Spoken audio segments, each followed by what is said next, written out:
Nagpapatuloy pa rin ang kilos protesta ng sektor ng mga jeep sa huling 12 araw ng taon. Yun nga lang, ang ilan nagsasagawa na lang ng mga programa sa terminal dahil kailangan pa rin daw mamasada at kumita ng panghangda ngayong Pasko. May balitang A to Z si Kim Salinas.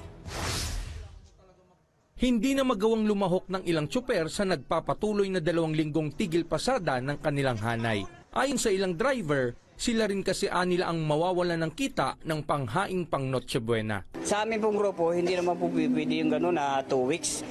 Talaga naman pong mahirap, lalo na po parating yung ating Christmas, panahon ng Christmas, kinakailangan po munang makapaghanap buhay din yung ating mga driver para maroon naman sila mapagsaluhan sa pagdating ng Christmas season o sa December 25. Pero paglilinaw nila, kaisa pa rin naman sila sa laban kontra sa phase-out ng traditional na jeepney at sa pilitang consolidation ng prangkisa para sa PUB Modernization Program. Mayroon po naman tayong tinatawag na iba't ibang anyo ng pagtitigil pasada o paggagawa ng mga pagkilos.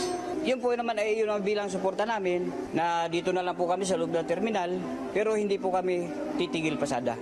Domino effect naman ang isyong ito sa mga commuter na mawawala ng murang masasakyan na sumabay pa sa kasagsagan ng Christmas rush at kaliwat ka ng Christmas party at reunion. Siyempre, pagka walang masasakyan ng 2 linggo, di malaking proviso talaga. Paano yung mga mamimili ka ng like, mga pagkain mo, yung ano ba sa palengke, kung ganun. O paano na yun?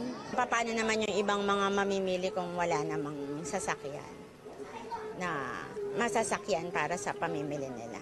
Mahirapan na po kasi yung ibang mamamasko, ibang mamamasyal, hindi na po makakasakay na mahirapan po sila sumakay. Pero kahit naaabala, ayon sa ilang commuter, kaisa rin sila ng mga tsuper na hindi pabor sa mamahaling modern jeep na proyekto ng gobyerno. Ay, hindi ako pabor doon sa model jeep. Mas pabor ako sa mga ganyan.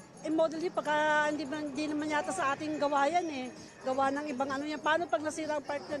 Tigil yan talaga dahil wala naman dito yata mabibili yan. Kapwa naman nagmamatigasan ng parehong panig sa issue, ang transport group, pinababasura ang deadline ng consolidation habang ang Department of Transportation desididong hindi ito iurong. Kaya muling babala ng piston. Pag hindi kami pinayagan talaga na mag-renew ng prangkisa o ng PA, ngayong darating na December 31 ay talagang magkakaroon talaga ito ng malaking problema pagpasok ng January. Sa pagtataya ng transport group, sa Metro Manila pa lang ay mahigit 50,000 jeepney drivers na ang nanganganib na mawala ng kabuhayan sa pagbubukas ng bagong taon.